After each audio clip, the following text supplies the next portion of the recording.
And siguro, tama naman na ang laki din talaga ng utang na loob natin sa parents natin. Tama naman, di ba?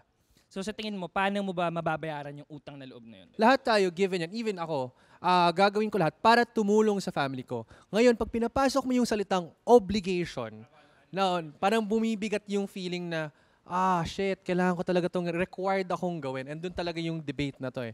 Are we required? Ako din, no. I don't think children are required or are responsible for their parents. Yeah, whatever aspect, financial or what. Hindi siya obligasyon, pero para sa akin is maganda kung tutulungan mo yung family mo. Hindi dapat ganun eh. Kasi tayo din yung mahihirapan. It should be a fair share. Kung tayo ay breadwinner, huwag tayong mag-rely lang sa breadwinner sa family. Kumbaga magtulungan. Kasi at the end of the day, kung family talaga tayo, we have each other's back. Uy, anak kita, pinalaki kita, akin na lahat ng pera mo. No, mali yun. Oy, lakas mo na kumita ngayon mag-ambag ka naman dito sa bahay.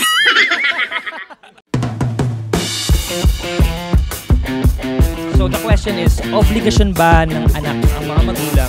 Do we really owe our parents? And retirement fund ba ang mga anak? Hello! Yes, sir! What's up mga ka-ATM? Once again, this is Trigger. Yes! What's up? Okay. At syempre, di lang kami tatlo yung nandito. May mga special guest tayo today. Ito, straight from Shining Inheritance. Ang nag-iisang U1, Michael Sager. Yes! Finally, nakasama ko na ulit kayo dito sa Triggered Podcast. I've been telling na gusto ko mag-guest dito. Kaya thank you guys for having me makakapag-chikahan pa at food trip, So, yes, sir. Di lang si Michael ang special guest natin today. May isa pa. Ito, from ATM Squad, Migs Almendras, mga kapuso. Hello! Finally! Kasi sobrang naingit ako kay Shuvi. Last time nandito siya. So sabi ko, gusto ko na magsalitan tayo. So I'm glad to be finally here sa Triggered, guys. Yeah. Welcome. And yun na nga, syempre gusto namin magpasalamat sa The Odd Soul QC, the hottest secret bar in QC. Dito lang yan sa Scout Torillo. Yes. And bakit secret? Kasi yung entrance kanina sa ref. Sa ref kami pumasok. Galing eh. Kaya na natataka tayo. Ito ba? Saan ba tayo mag-arch? Actually, nawala kami. Yung harap nito, parang noodle place lang. Yeah, convenience Tapos store pagpasok ko, type, malaki pala. Kaya nga, may stage dito para sumayaw eh. Masanay na kayo kasi mahilig talaga kami sa mga hidden bar. Yun Pero hindi usually. sabihin nun, marami tayong tinatago. Tama. Wala kami tinatago, guys. Wala kami sinasabi, masyado kang defensive Joke Simula lang. na. Ito na yun. Bago natin simulan to, may food kami dito. Okay. So this is the spam fries, everyone. This is the bulgogi nachos and then the K-taco. Tara. Korean-inspired. Korean-inspired talaga kasi nga odd soul eh. Tara. Sibog na muna. S-E-O-U-L hindi S-O-U-L. Yes. At hindi even. Chinek ko ang tama. Odd. Tama. Galing! Odd soul. Happy. Ganda na entry mo doon, ha? Tara, tikman na muna natin. Pwede na ba? Pwede na. Ayan, let's go. Kuha na kayo. Habang kumukuha tayo ng food, gusto na namin i-shout out. Thank you. Shout out. Ito galing sa comment section. A comment from a fan. Galing to sa What Kind of Friend Are You episode. Sabi niya, I'm glad Jeff is here already and was able to give his opinions and share stories. I really love this group, their friendship. Fan din ako ng 3 Identical Strangers. Kailan kaya next vlog nito nila? And as usual, Cheska always delivers. Shuvi is naturally funny. More episodes to come. Thank you, Jazuya. Thank you. So, kamusta yung food? Masarap. Masarap yung nachos. Ito. What is this? The K-taco. K-taco. Ano laman niya? The way Itong you spam eat it is fries. like a taco. You like fold it Sumutikman? in the Just Ganyan. Go. Share natin tong K-taco. Dip natin. Guys, K-taco. Try nyo to. Masarap. This is spam fries, right? Yeah. Malutong. Crunchy na crunchy yung noodle na. Ito dito. Ano kaya ba yung spam fries nila kasi nakikita nyo? Tsaka yung sauce nila, talaga, parang Korean, authentic na Korean sauce. Parang galing sa soul. Pwede na, Cheska. Parang siguro naman sana yung food na parang galing sa soul. Kung nasa hot sauce. Sarap ng Korean food dito, lahat ng Korean. Since nakachibog na tayo, eto na ang topic natin today. Ito, trending kasi yung issue ngayon with, syempre, the Olympic gold medalist Carlos Yulo. Congratulations. Uy! Palakpakan naman natin si Carlos Yulo. Yes! Congratulations! Gold medals! Congratulations. I don't want to take away the spotlight from him winning the gold medal. Grabe. Pero ngayon, I just want to talk about the issue nga na, with his mom, with his family, kasi may debate ngayon sa issue nila.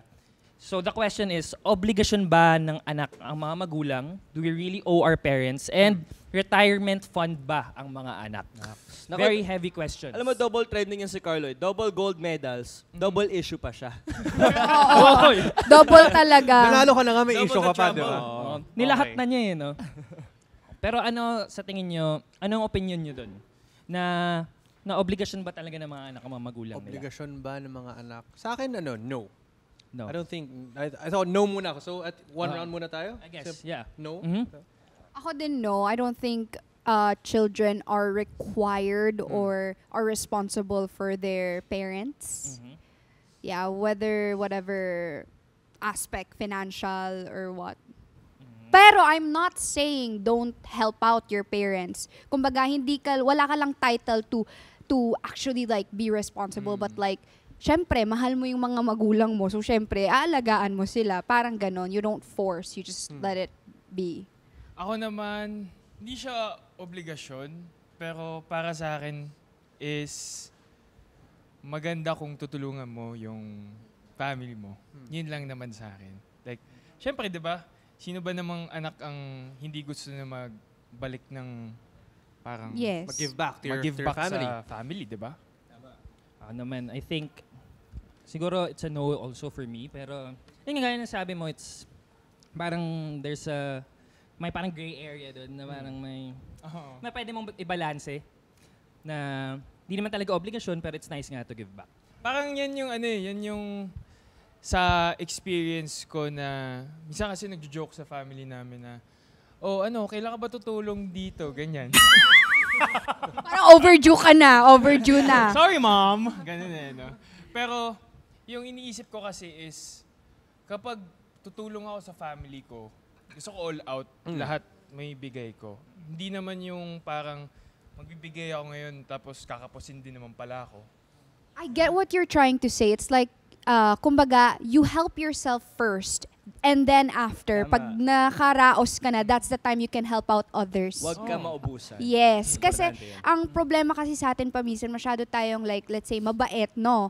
Tama. Masyado tayong mabait paminsan to the point na we forget ourselves na at the end, hindi natin nare-realize na tayo pa rin yung tutulong sa sarili natin at the end of the day, 'di ba? So, be stable enough muna on your own and then later on, pwede mo nang i-share yun sa iba. Tama, Cheska. Ito, tanungin natin si Michael. Ito yung show niya kasi tungkol sa sa mana, sa pera, sa magulang. Oh! Ito, Relate Sa talaga Correct. dito eh. So, for sure, marami siyang masasabi. Oo. ano Well, sa'yo, actually Vance? guys, abangan nyo po ang Shining Inheritance. Nag-promo na. May plug Sumegue ka agad. Wala eh, pa- no? Ang storya po kasi nito tungkol sa mana at sa pera at importance ng pamilya. So, madaming lessons yun. Pero ang opinion ko naman dyan as Michael Sager. Nako, As Michael Sager. Kayo na si Juan. Ninayuan. Pero this topic kasi, it's been covered for a while. Kasi if you see on social media, hindi lang to with the Carlos Yulo parents kundi sa OFWs, sa kultura natin as the Filipinos na parang na-develop natin na we always have to support for our family. Kumbaga, we go abroad para lang magtrabaho sa pamilya natin dito. I can say that because my parents were immigrants for Canada and talagang mga families namin dito, we provide for them and we help them, which is great kasi siguro as Filipinos, we're very family-oriented and talagang mahal natin ang family natin, magulang natin. And that's our way of saying thank you for taking care of us when we were young. But at the same time, siguro this younger generation, this Gen Z, we're realizing na hindi dapat ganun eh. Kasi tayo din yung mahihirapan. It should be a fair share. Kung tayo ay breadwinner, wag tayong mag-rely lang sa breadwinner sa family. Kumbaga magtulungan. Kasi at the end of the day, kung family talaga tayo, we have each other's back and we help each other, no? So hindi dapat na porque anak kita, pinalaki kita, akin na lahat ng pera mo. No, mali yun. Parang, lakas mo na kumita ngayon mag-ambag ka naman dito sa Oh, bahay. and yung minsan, Yeah. may mga situation na hindi na magtatrabaho yung parents.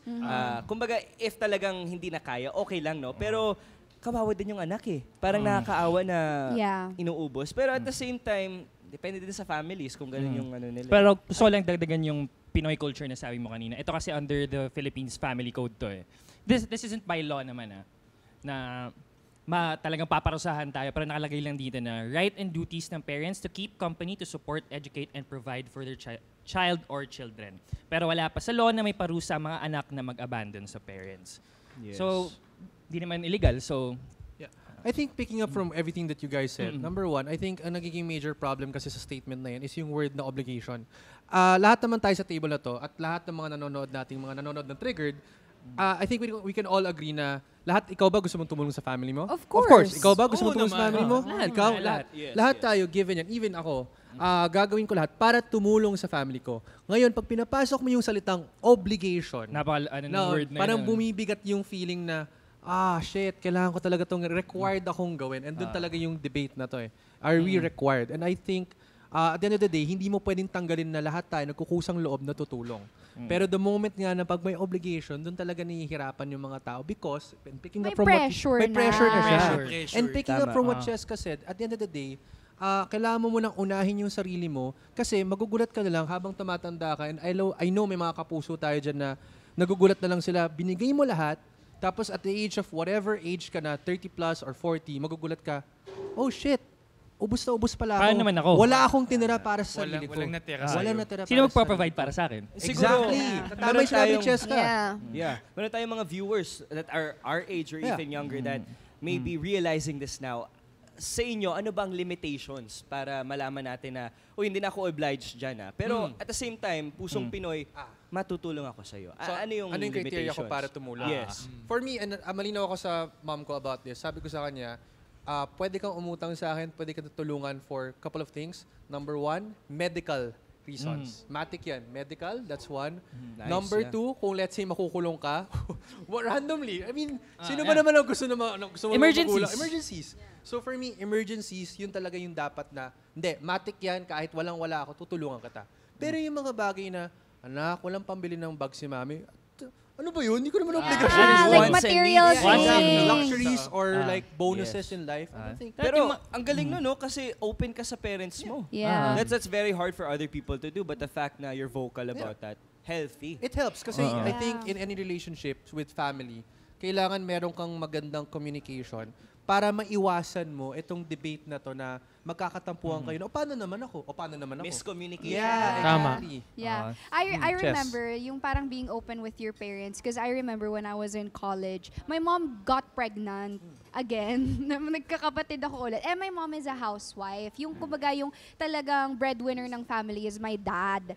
So siya lang yung nag-work. So parang ako din, as a panganay, inopen up ko talaga sa mom ko. Sabi ko, ma, pwede last na yan. Oo.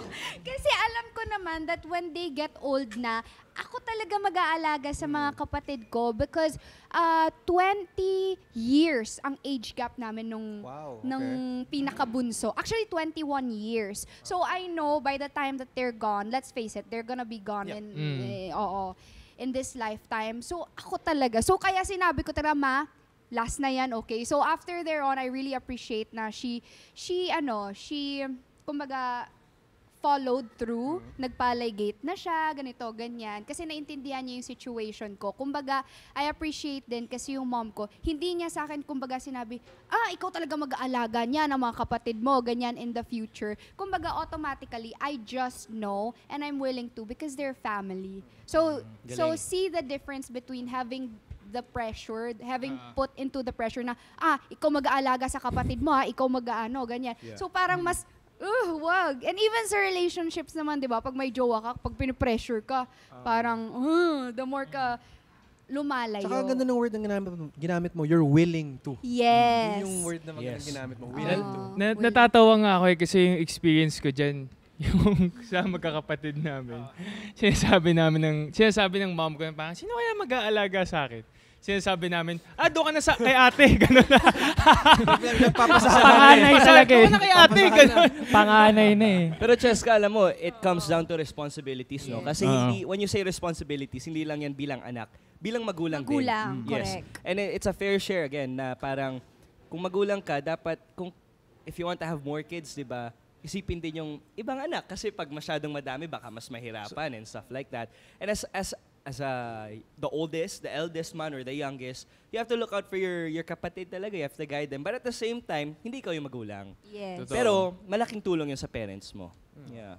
Tsaka gusto ko lang double down yung sabi niyo kanina na sobrang bigat na word nung obligation. Kasi kahit needs mo yan, mapa-wants, dapat nga bibigay mo sa family. Dapat with love naman sana. Not that it's Correct. required, di ba? Willing. Totoo. Correct. Yun yung maganda sana. Pero gusto ko lang din i-bring up yung concept. Kasi napakalaking concept nito sa Philippine culture, di ba? Utang na loob. Mga utang na never mo mababayaran. Nako. Utang na loob. Walang value. Walang value yun eh. And siguro, tama naman na ang laki din talaga ng utang na loob natin sa parents natin. Oo. Tama naman, di ba? So sa Yes. tingin mo, paano mo ba mababayaran yung utang na loob na yun? Parang being- hirap dun Siguro really by being like a good daughter or son in general, willing to help, willing to be there for the family, but not to the extent na crossing like boundaries. Limitation. I just Oh, wanna may add to the question limitations lang din pa pala, rin. sorry. Tsaka, ano naman yung opinion mo about the concept of utang na loob dito sa Pilipinas? I may say lang na yung utang na loob, that's what makes the Filipino culture beautiful. Kasi parang, in a sense, tulungan tayo eh. Yeah. Na-notice ko yan sa industry natin, sa showbiz. Pag nasa set tayo, kahit makeup artist, kahit artist, kahit director, kung may kailangan gawin, tutulong eh. Hindi yung, ay hindi ko gagawin yan. Talagang tulungan. Kumbaga, there's a passion in our hearts, there's that empathy that no matter what it is, we're willing to help. And siguro with that, limitation is key. Kasi pag sumusobra na, halimbawa, yung receiving end, parang ang dami na lang ini-expect sa'yo. Na at the same time, hindi nila alam sa sarili mo na parang too much na yun ah. Parang, yun lang kaya ko, di ba? Meron din kasing parang negative yung yung utang na loob. Minsan kasi parang yung ibang tao porket kunwari tinulungan kita. Parang iniisip ko na pag kailangan ko ng tulong, tutulungan naman ako ni Cheska, Yeah. which is parang mali na ganun yung mentality. Dapat kasi Yeah, okay, when okay. we're trying to help someone, we don't expect anything in return, please. Kumbaga, you are helping somebody because it also makes you happy. Pero not because you're expecting something from them in return. But Yes, tama. Oo, diba? And pag kayo din yung Unless may nasa- usapan. Oo. Malinaw yung Pero usapan kayo, na, oy, ito ah. Kasi parang masyado tayong malinis eh. May tinulungan na ba kayo na may ine-expect kayong babalik sa inyo? Siguro, being young, especially if it comes to money, siguro parang may expectation ka din. Kasi at the same time, hindi pa tayo comfortable sa state natin eh. Kumikita tayo with our own hard work, right? So, yes, but ito talaga. Halimbawa, Gusto ko lang bring up kasi parang ang babait natin eh. Oo, pero totoo yan. pero totoo naman, mo talaga kasi na- meron naman kasi talaga. Meron, at may share ako. Go. So may, kumbaga, nag-ask ng help sa akin, like financially. Oh, at first. Your parents? Is that your parents? No, not this is from family. Okay. Oo. Oo. Pero, tawag dyan, nung una talaga nag-expect ako na, i-give back niya yung na yun, money na yun. Pero towards the end, parang hindi naman ako pinapansin. So, tinaguan ka na. Hindi naman tinaguan, pero alam mo yung parang wala na rin sa mind niya. I feel like tinulungan ko naman siya because it made me feel nice. Na-experience ko din, Cheska. May Yeah. binenta ko sa Okay, isang binenta. tao. Ito ba yung Tapos- sapatos? No, naman ito. Wala namang hard feelings or anything. Pero parang for me, kulang yung bayad, right? So, may agreed price. Nag-agree kami. Talaga nag-usap kami. Ito babayaran. Pero kulang. So, sabi ko, nakakalungkot eh. Kasi parang, shucks, sayang din yung earnings. Dapat right? kaliwang paala yung binigay mo. Oh, yun na nga eh. Joke lang. Down payment. Isa muna tayo. Nag-down payment. Oh, Okay, isa lang. Installment Kaliwa lang. muna. Tama. Pero for me kasi parang sinabi to sa amin ni Yorme na you have to also think about your position. Na blessed ka na you're in the position to give. Hindi ikaw yung humihingi. Kasi minsan, you never know it. Anything can happen, right? Na tayo naman yung humihingi. And there needs to be people out there that are willing to give, willing to help, share their blessings. And I really believe talaga na if you share your blessings, more blessings will come your way. Na we have to be nice. Kasi kawawa din naman tayo pag tayo na yung humihingi, di ba? Tsaka the word tulong kasi in a sense na, again, tama yung sinabi ni Cheska, pag tumulong ka, it has to come from a good place, which is In good faith. In good faith, na tumulong ka for the sake na kaibigan kita, gusto ka tutulungan, kaya siya bumalik yan o hindi, it shouldn't be my concern anymore. Kung bumalik yun, then tulad nga ng sinabi mo, I guess you're rewarded by the universe or whatever. Pero at the end of the day, hindi naman tayo tumutulong dahil hinahabol natin yung reward eh. Hinahabol natin nun is, you're my friend or family, in this case, in this particular topic, and that's all that matters. Comes from the heart. Comes from the heart. Pero ibang usapan din kasi kung business yung ano eh, no? Iba yan eh. Ano na yan? Money involved. Money. Ano na yan? Well, Different topic na yun. even sa business nga eh, pag magsa-start ka ng business, hindi mo naman na-expect agad may ROI eh. Kumbaga, di ba? Wag mo nang Ito, i-expect na may mag-gain ka from it. Pag usapang money, usapang utang na loob, mahirap talaga. Pero gusto ko lang reel back muna, balik tayo sa family. When it comes to the parents, ano yung opinion naman niyo dito sa statement na to na ikaw ang mag-aahon sa kahirapan ng pamilya? Well, Kasi lalo na dito sa Pilipinas, majority of the people are I guess marginalized or I guess yeah, living well, under the poverty line. So but when someone is, gaya sabi mo, blessed, di ba?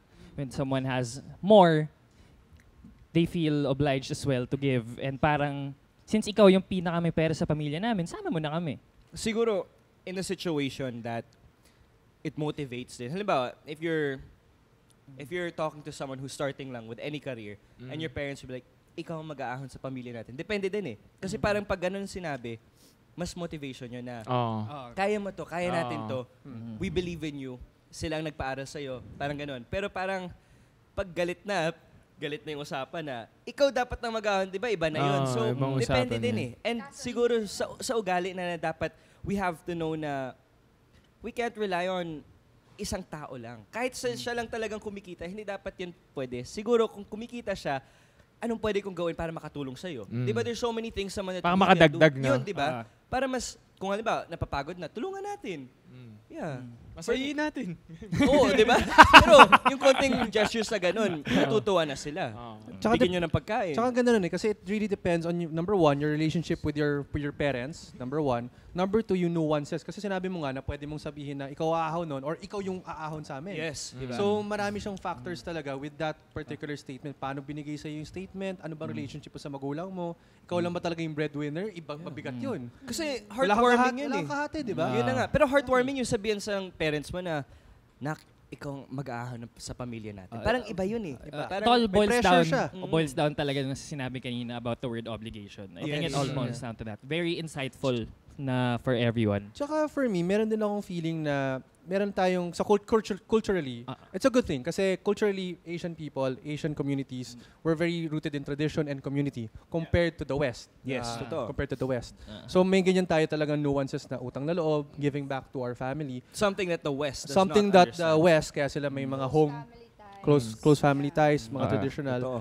Ang isa sa mga iniisip ko rin kasi, sometimes yung utang na loob na yan, it's more of like, you were a good parent to me and I hope lahat ng mga magulang natin naging mabait sa atin. Lagi ko na rin iniisip is, imbes na i-give back ko sa'yo, lahat ng binigay mo sa akin, education, damit, whatever, kung sakaling eventually I'm to be a parent, doon ko ibabato yung dapat na binigay mo sa akin. So it's really giving back, not directly to your parents, but doon na sa mga aalagaan mong chikiting. Paying it forward. Paying it forward. Generational. Yeah, thank you. Paying it Pero forward. Migs, like, ikaw sa situation mo ngayon, tumutulong ka ba sa parents Yes, mo? yeah, definitely, yeah. Ikaw, Cheska. Not so much, pero paunti-unti, like, whenever my mom would like ask me, like, parang, Nak, I wanna buy like a new refrigerator, let's just say ganon. And then I'm gonna be like, oh, I wanna help, I'll give it to you if you That's want, good. ganon. Parang pa-konti-konti. Are you gonna pero shoulder the entire ref kung ganun? Yeah. You are. Yung freezer actually, lang. nangyari na. Ano lang, yung lalagyan ng itlog lang. Yun lang. Yun lang muna. May konting lambing ganyan sa akin yung mom ko. So, ako din, since kaya ko naman, edi, why not, 'di ba? Pag kaya, binibigay ko. Pero pag hindi, edi, prangka din ako, wala ako eh. I can't. Kodol. Ako, since I'm alone here in the Philippines, yung mga magulang ko na sa Canada, parang they treat me as an adult, which is great and nakakatakot din for me kasi parang hindi ko sanay kasi bunso ako, so iba yung treatment. But siguro the independence that they're giving me with my finances, with everything, pagdating dyan sa kailangan ng tulong or kung may pinag-iipunan kami, it's share talaga eh. And we're open to one another. When I tell them na, like, wala talagang projects, walang income ngayon, I really need help. They're there. And if they need something, then I'm there too. So, kumbaga, when it comes to that type, we look at each other as we're all adults. As it should be naman. Kasi Tama. I'm 21 na, and it's to the point na we'll help one another na lang talaga. Para, yeah. Correct. Pero wait, question lang Go. Since we're talking about finances, what are your thoughts pag, halimbawa, like the Carlos Yulo issue, if your parents are managing your finances, yung mga sweldo nyo sa kanila na pupunta, hindi mo makakontrol, anong thoughts nyo doon? Okay lang kayo or what? I think you have to function within the laws of the country, probably. Yes. Kasi kung, let's say, again, hindi ko masyado alam yung history na to, but kung lahat ng perang kinikita niya was before of legal age, then, wala tayong magagawa. Kapit talaga ng magulang mo yon. Pero kung adult na siya, legal age na siya, tapos kinakapitan pa rin, I think it's an internal thing na eh, kung ganun eh. Diba? Yeah, I guess so. Hirap nga, no? Isipin mo, no? And I feel like this should also be a lesson to the parents out there, hindi lang sa mga anak or sa mga anak nila, but also sa mga parents na sana naman we should consider doing things the right way. Kumbaga, ganun lang talaga. And siguro, hindi porket anak mo pwede, parang hindi mo respetuhin yung finance niya, hindi mo respetuhin kung ano yung... Kasi siya yung nagtrabaho. Oo. So parang respect lang talaga at the end of the day kasi tao din yung anak mo eh. Hindi naman yan... Ako, sa experience ko, meron akong money na binibigay sa mom ko para itago niya. So parang siyang piggy bank. Savings. Parang Oo. savings, yeah. Kasi alam ko, pag binigay ko sa mom ko yung money na, hindi talaga magagalaw yun. And parang strategy ko siya para hindi ko siya magastos. So may mga ganun Yep. din. That's a good side din, a good way of doing that. And there's also other stories that I've heard na parang yung magulang nila super strict sa pera. High earner, ganda ng trabaho, pero young, mga 18, right? Alam ba, sa showbiz, child actor, you never know. But they're so strict, and then eventually when they grow up, ang dami nilang savings. Na comfortable na sila sa buhay. So siguro, ibang side naman yun kung tingnan mo na parang, uy, okay din na pala strict si na mama nun Good dati. job to the parents. Yes. Very good Kasi job. they manage the Investment yun for finances the future. well. Kaya talagang, I feel like you have to be open eh. Tsaka, Communicate lang talaga. base naman sa mga kwento natin, we're all lucky to have parents that are very respectful din, that are very understanding of our situation. Pero ito, paano naman kung yung parents more the people na nagagaslight daw, na obligasyon mo ang pamilya? Good talk. Define muna natin yung Go, gaslight. pare. Gaslighting is an insidious form of manipulation and psychological control. Galing to sa Psychology Today, may source kami. Yes. Okay. So usually, ganito daw yung mga sinasabi, ang laki na nagagastos namin sa pag-aaral mo, kaya sagot mo na kami ngayon. O ikaw na lang kaya mag-aaral ma. Ganun. What if hindi mo na lang ako ginawa? Aral. Eh di mo na ako pinapaaral. Susumbat mo rin pala. Ito na yung diploma mo. May mga iba pa nga, di ba? May mga mga anak pa na nagsasabi, sinabi ko ba sa'yo, nabuuin niyo ako? Ilabas niyo ako dito sa... Di ba may mga ganyan? Yes, because Oo. parang nung nabuo ka, decision nila yun eh, di ba? Oo, may... Pwede ding Hindi hindi mo nila naman decision. sinabi Hindi na, pwede rin naman hindi buhayin nila- niyo ako. Ayun buhayin." din, pero Biglaan na lang. Ay, eto, may sasabihin ako dyan. Eto kasi, kaya at the end of the day, it boils down to like education na wag muna kayong magkaanak kung hindi kayo financially, emotionally, personally ready, both of you and your partner, para iwas tayo sa mga problema na ganun. But anyways, I'm not against those na, hindi pa ready tas nagkaanak naman. But also, Cheska, di ba, before the previous year sa Pilipinas, naging issue yung parang safe sexual activity. And because of that, ang taas ang increase in teenage pregnancy. Yeah. So, feeling ko, there has to be a program rin that, kasi I grew up in Canada and studied there, we had sexual ed. So we called it sex ed. So we learned everything at We talaga. also, yeah. And the teachers are so open to the point na hindi siya, kasi natural naman yung growing up, parang it's a scary thing. But eventually you'll get there. But they teach us how to do it safely. Kahit hindi mo Yes. gagawin, basta safe and clean para you prevent the Yeah. teenage pregnancy. Kasi pag nangyari na yon, hindi ka talaga financially stable eh. Teen ka eh. So there has to be ways that we educate din the generations Yeah. coming para we prevent It that. shouldn't be a taboo It is. topic. Yeah. Like Nowadays sex it's still and is. family planning, it's really important. Like sa nursing din, we always talk about like Exactly. family planning. So, napaka-importante. Please, wag muna kayo magkaanak Cheska, kasi that is global true. warming and all those. Yeah, Okay. that is true na mga lahat ng mga nanonood natin, be mindful of safe sex, practice safe sex. Pero since we're talking about the possibility of us being parents, ikaw, kapag may sariling family ka na, responsibility mo pa rin ba ang parents mo? What do you want your children to do for you? Like, how would you run that family? Like, what's the dynamic? Okay, who wants to go first? Siya daw una magiging parent. Walang sumagot Wala sa amin. sumagot. Wala na. Tumahimik na lang kami. lahat eh. Oh. Sige, yes, I'll start it Michael off. na. Go. Sino mauna? The answer is tricky kasi depends sa upbringing ng pamilya. Ako kasi, like in Canada, again, comparison lang, 18 kasi, free ka na, independent ka na. Dito kasi kahit 30 plus ka, you can still live with your parents and it's no big deal. And ako, mas preferred ko nga yun eh. So for me, siguro, growing up that way, iba yung puso ko for taking care of my parents. Even if I'm married, we'd all want our privacy, of course. Pero, nakakaawa din eh. Kung ako, like, wala nang matirhan yung parents ko when I have my own family na. Parang at the same time, it's fine, live with me. Or I will find them a home. Pero, for me, even my parents are very open. We're against yung home for the aged, yung healthcare na parang hinahayaan lang sila.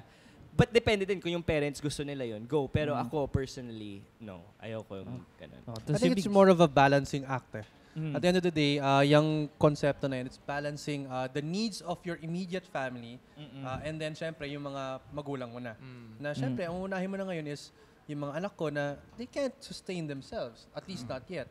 You, well, with your own planning and your own decisions in life, you should have at least been able to set up. But doesn't mean I won't help you. So it's really balancing the needs. Pero syempre, priority yan, unahin mo muna yung sarili mong anak. Yes. And maraming Pilipino na may mga lola at lolo sa bahay, di ba? Yeah. It's very common yun dito. Very na, common nga. Oh, minsan nga I pinalaki live ng with my lola. grandma. Yeah, ako din. My lola is still under us. So, talagang feeling ko, it's with the Filipinos na talaga na ganun eh. And feeling ko naman maintindihan din yun ng parents mo, lalo na kung may Kasi anak ka na. Kasi naging magulang din naman sila eh.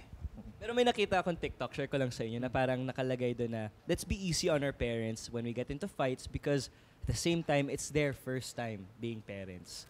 Parang if you look at it at that perspective na they were young too, they were our age, and when they had kids, grabe, siguro shock din and something we will experience someday. Na parang, nga no? And our parents are also tao lang din. Diba? Oo. They don't know everything. Although when we were kids, it may seem like it. Yeah. Pero, you know, growing up, we understand them more. Kaya dahil dyan, shoutout sa parents ko, I love you guys. Love our parents. Love you, Mom. We love Hi, all Dad. of our I love you, parents. Mom. Tatay ko kay Raymond at kay Janice. Oo. Kay Chona at kay Samuel.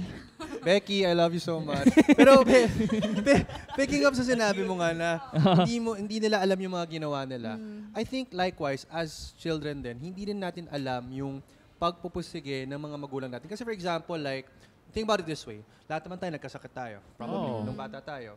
Pero isipin natin, nung mga panahon may sakit tayo, hindi natin nai-imagine yung pinagdadaanan ng magulang natin na malay mo, nag-overtime sila sa work para lang sa gamot mo. Malay mo, may ginagawa sila na hindi mo nakikita bilang anak mo. Yes. Bilang anak na, okay, ito pala yung effort na ginagawa nila. So, tama yung sasabi nyo na we should at least have a nuance na, oy, kalma lang tayo sa mga magulang natin, hindi natin alam yung pinagdaanan talaga nila. Yeah. Tsaka, ano din, kaya sabi nyo nga, they were once young, they were once like us. Tingin nyo ba rin, tayo rin pagtanda natin, mag-change din yung perspective natin like them? Tsaka, wait, may dadagdag pala ako, sorry. Go. Pwede ba? Pwede naman. Kung sa Diyos, Paano kung pinagkawalan ka? Wala na.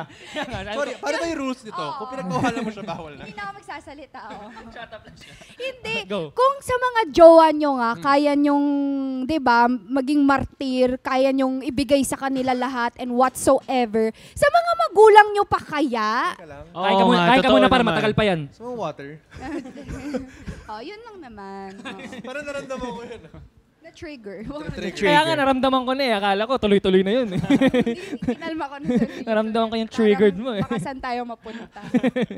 Siguro this topic triggers her. Wow, triggered. oo. With that, no? Okay. Sean, you were saying something. Oh, yun nga. Yun yung question ko. Do you think that our perspective will also change when we reach that age?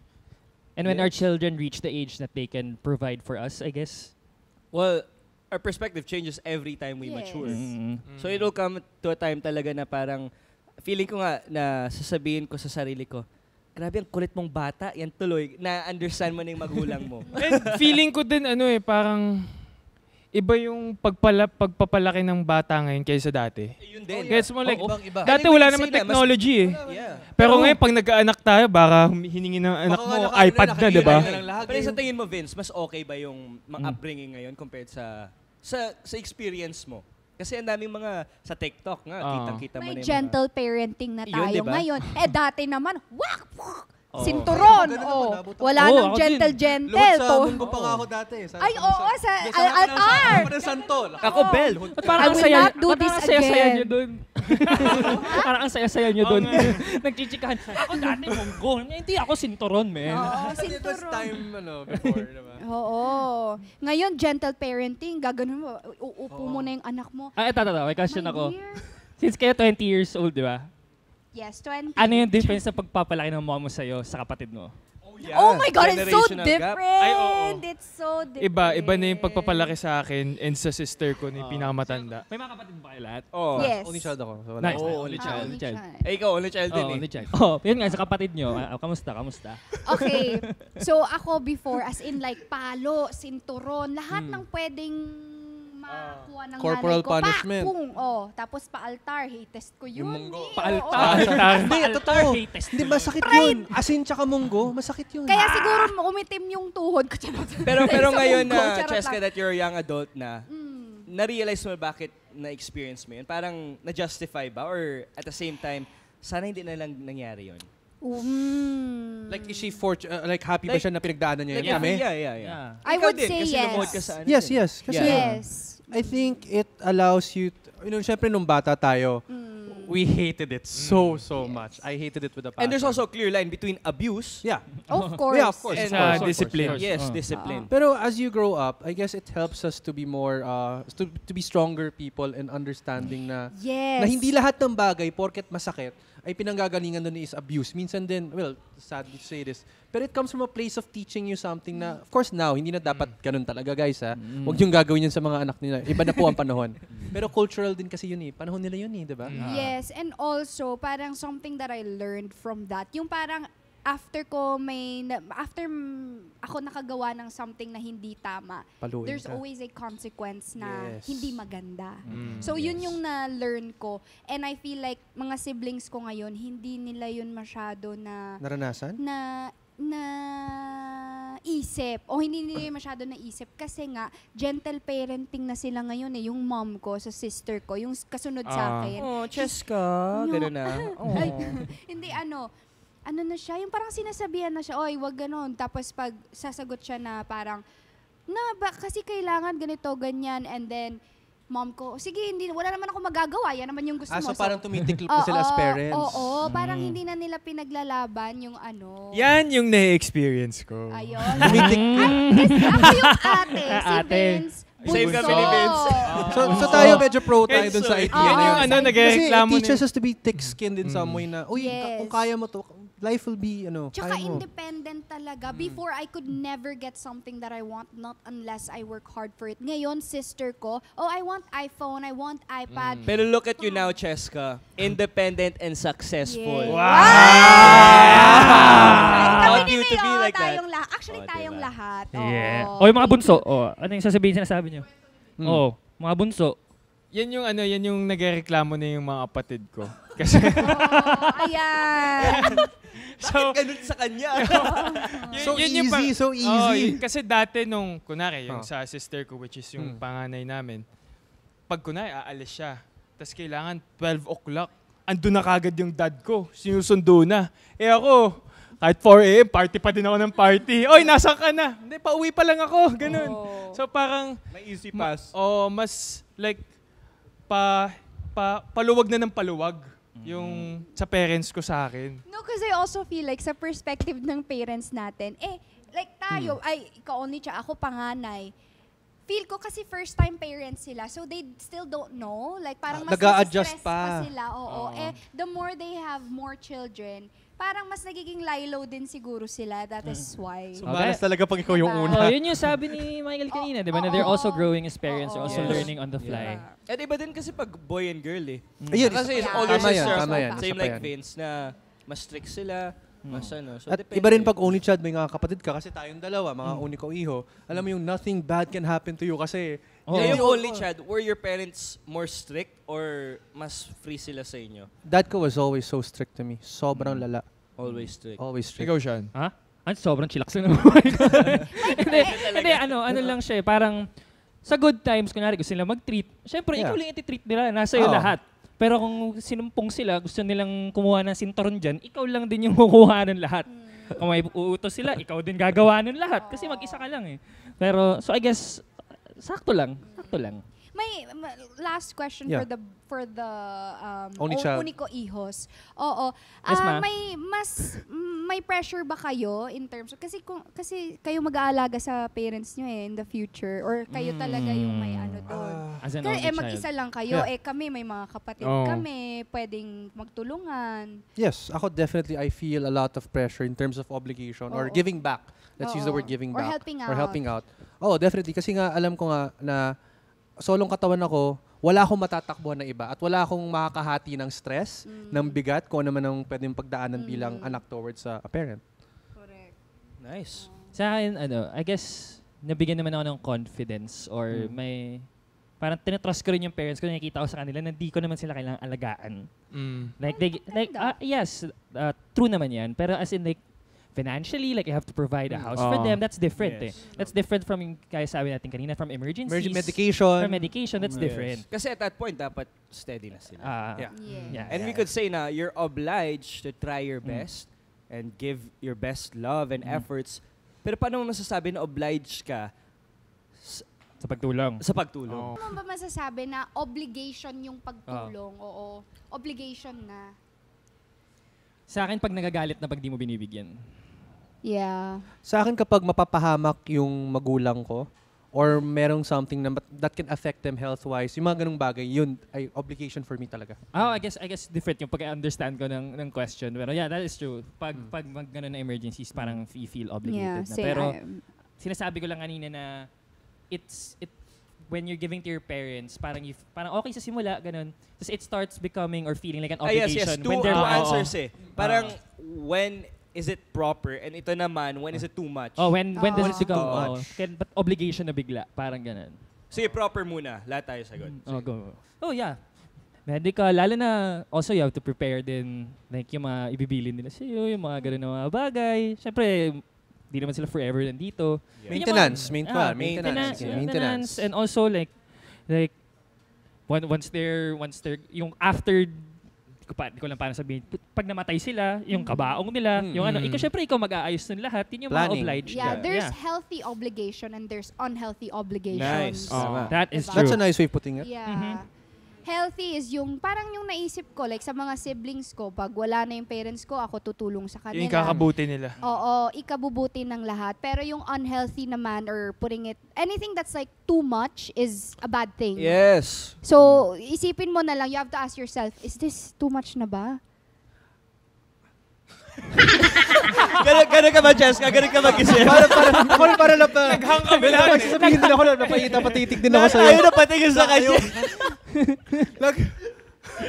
Ang ganda naman ito gumagano ba? Feeling ko sakto na yung moment na yun para ipasok Sorry, to. pwede yun i-clip yung may calculations na meme. Tapos may sisingit dapat ako, napatingin ako sa'yo na. Nawala ka. Wala din ako, tapos na siya. Yun na yun. Siguro hudyat na yun. Para, Ito yung sign na nakikinig talaga yung mga ka-trigger. yan. Besides yung sinabi mo healthy and unhealthy, right? Yes. Obligations. I think siguro pwede natin i-summarize yun sa basic needs and maybe yun na yung mga sumusobra na like, hindi ko na mo obligasyon daling ka every year sa dagat or whatever. Like some random vacation trip or bigyan ka ng bag. Alam mo yun? But obligation ko na may laman siguro yung ref mo. You're eating a healthy meal, not necessarily laging take out or sa labas. Pero siguro baka ganun man yung say healthy and unhealthy. Siguro hindi na Yes. obligation yung treating your parents once in a while. It's just like, comes from the heart na lang. Yeah. Oh, for the love. For the Diba? love. For the love. Yeah. For the love. Masarap na yung conversation, masarap pa yung pagkain. Kaya Yes. maraming salamat to Odd Soul, the hottest secret bar here in QC. Dito lang yan sa may Scout Torillo. Very good food, very good ambience. Kaya punta na kayo. Yes, truly. Now we proceed to our situation dito. Okay. Halimbawa, may magkakapatid. Okay. 3 out of 4 ay pamilyado na and 1 is single. When parents need help, what is the ideal response of all 4 siblings? I'm thinking of how usually it falls on the single sibling to spend time or money to help the parents since wala naman siyang pamilya. O sakto, we were talking about siblings, we were talking about the responsibility. So ano ang sa tingin nyo dapat gawin dito? Natahimik! Hindi porket wala pang pamilya or may pamilya na hindi katutulong. Ano daw?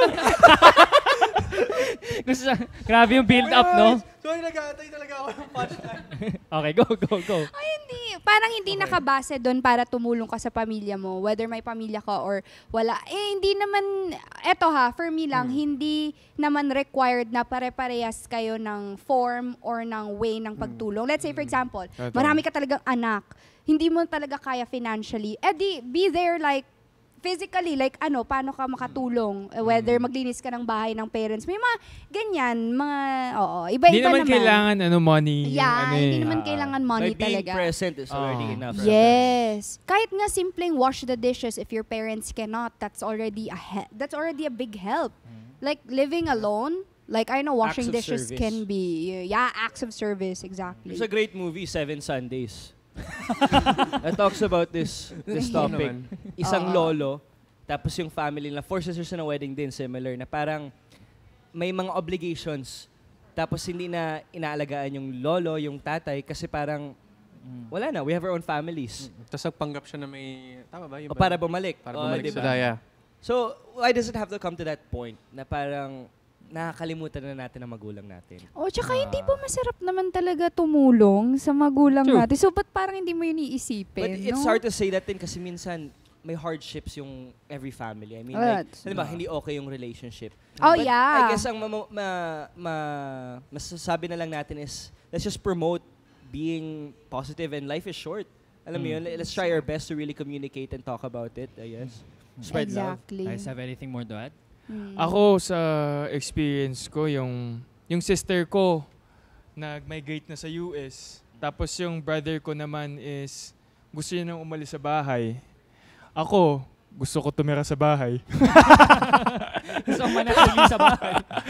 Ewan ko, para sa akin, ayoko umalis kasama yung mom and dad ko eh. Like, gusto ko tumanda din kasama sila. Like, iniisip ko noon na parang kailangan ko umalis ng bahay para mag-grow, di ba? Di ba yun naman yung... Pero bibili siya ng bahay sa tabi lang ng bahay na. Yun yung gusto ko talaga mangyari. Kasi, like, syempre, ayoko naman tumira sa bahay nila kasi susundin ko yung rules nila, di ba? Yeah. Pero gusto ko makasama sila sa pagtanda eh. So, gusto ko magpatayo ng bahay sa tabi ng bahay namin. That's Ganun. really nice. Alam mo yung parang you live near enough not to be there every day, but you don't live far enough just to be away for a very long time. Parang alam mo yung gitna lang. Nagigets ko yung feeling na yun. Yung mga 5 kilometers yung gano'n. Yung parang QC. Ako nga kahit duplex yung may bridge sa gitna ng bahay. pero yung nakalock yung door, ay wala na, 10 p.m. na. Alam mo, pag nasa trabaho ko, may yung pwede pa luto. Ang saya kaya nun, di ba? Yeah. I guess we can wrap it up there. Sa inyo naman, guys. Ano naman yung message nyo sa parents nyo? Doon natin tapusin to. Diba? Walang Yeah, iiyak no. ha. We were talking about it, pero parang I can see naman na we're all blessed with great parents. So, what do you want to say to your mom and dad? Walang To your iiyak. parents, kung sino man nagpalaki sa inyo, to your guardian. So, go ahead. Go, Michael. I just want to say, siguro regarding with the topics on social media about parenting and families, that let's not be quick to judge kasi there's always 2 sides to a story. And siguro yung mga ganyan, for me, it's best to keep it private eh. Siguro Yes. hayaan natin din with themselves to deal with it. Siguro that's something my parents taught me din is pag family talaga, keep it to ourselves.